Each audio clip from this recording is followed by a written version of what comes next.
एक बार संतों की टोली तीर्थ यात्रा पर जा रही थी। तभी एक नगर में पहुंचे तो नगर में पूछना चाहते थे किसी से कि भाई यहाँ कोई वैष्णव है तो बताओ, पर सब नगर के लोग सोच चुके थे, कोई नहीं मिला। ढूंढते ढूंढते उन्होंने क्या देखा, एक सुंदर भवन, उस भवन के बाहर तुलसी का पौधा, भवन की दहली पर बढ़िया गोबर गोबर लिपा हुआ है, गौशाला है छोटी सी घर में ही। ये सब देख करके संत जन समझ गए कि निश्चित कोई वैष्णव का घर है। जाकर के द्वार खटखटाया, सीताराम सीताराम कीर्तन करने लगे। तभी एक युवती निकल करके आई, संतों को देख करके वो बड़ी प्रसन्न हो गई, चरणों में प्रणाम किया। मुखिया थे, उन्होंने कहा बेटी हम 50 मूर्ति हैं, हमारी व्यवस्था हो जाएगी।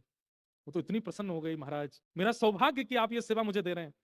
तुरंत व्यवस्था करने लगी, सबके लिए गद्दा ले आई, सबके लिए व्यवस्थाएं करने लगी। लेकिन करते करते थोड़ी सी रो रही थी, तो जो संत थे वो पहचान गए कि कुछ गड़बड़ है। उन्होंने बोला इधर आओ, क्या बात है महाराज, मैं एक बात छुपा रही हूं आपसे। संत बोले क्या? मैं एक वैश्या हूं और मेरे घर का जितना भी सामग्री है वो सब आपके प्रयोग की नहीं है, लेकिन मैं चाहती हूं कि मैं सेवा करूं, और मैं ये भी सोच रही हूँ कहीं मैं पाप तो नहीं कर रही, क्योंकि मेरे यहाँ का तो सब अपवित्र है।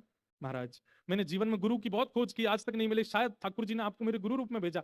संभवतः मैं आपके सामने बैठने योग्य भी नहीं हूं, आपके स्पर्श के योग्य भी नहीं हूं, आपके देखने योग्य भी नहीं हूं, लेकिन फिर भी क्या मेरी गति कभी नहीं हो पाएगी? मैं जो करती हूँ ये मैंने स्वाभाविक रूप से तो नहीं किया था, और मैं अब चाहती हूँ कि मैं सब त्याग दूं, सब छोड़ दूं। क्या मुझे ठाकुर जी कभी स्वीकार नहीं करेंगे? संत के सामने तो द्वंद्व जैसा आ गया, क्योंकि बाकी के सब संत जो थे वो तो सब खड़े हो गए, और महाराज जी चलो चलो चलो, यहाँ 1 मिनट नहीं रुकना, यहाँ बैठना ही नहीं है, इसके यहाँ रुकना, इसको जब तक हमारे सामने रहेगी पाप बढ़ता रहेगा, आदि आदि बोलने लगे सब। लेकिन जो मुखिया महात्मा थे उन्होंने कहा जिसको जाना है वो चला जाए, हम तो यहीं रुकेंगे, लेकिन बिटिया तुझे मेरा एक बात माननी पड़ेगी। बोले क्या? बोले आज तक तैने जितना कमाया, एक फूटी कौड़ी से लेकर के इस घर तक, इन सबको विक्रय कर दे, और इन सबको बेच करके जितना धन बने उस धन से एक ठाकुर जी का सुंदर स्वर्ण मुकुट तैयार करवा।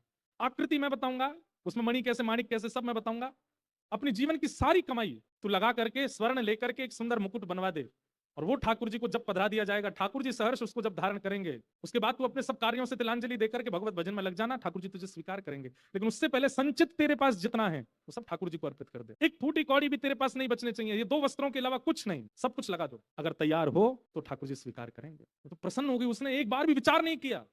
उसने तुरंत बताया मेरे पास इतना सोना है, इतना चांदी है, इतना रुपया है, इतना पैसा है, सब है, सब कुछ कर दिया। बचा हुआ ये घर है, ये जमीन है, ये सामग्री है, इन सबको बेच बाग करके सब इतना मेरे पास धन बनेगा। गुरु जी बोले तो फिर लगाओ सबको, एक भी बचाना नहीं अपने पास। अपने भोजन की भी चिंता नहीं की, अपने जल की भी चिंता नहीं, कुछ चिंता नहीं करके सब कुछ लगा दिया। और उन गुरुदेव के आदेशानुसार मुकुट बनवाया ठाकुर जी का, और मुकुट बनवा करके जैसे ही प्रस्तुत किया गुरुदेव के आगे, गुरु जी बोले बस मैंने बात कर ली है, यहाँ पास में ही श्री रंगनाथ भगवान का मंदिर है, और हम सब चलेंगे कीर्तन करते हुए, नाचते गाते हुए जाएंगे, और ये मुकुट तुम्हारे नाम से ठाकुर जी को पधराया जाएगा।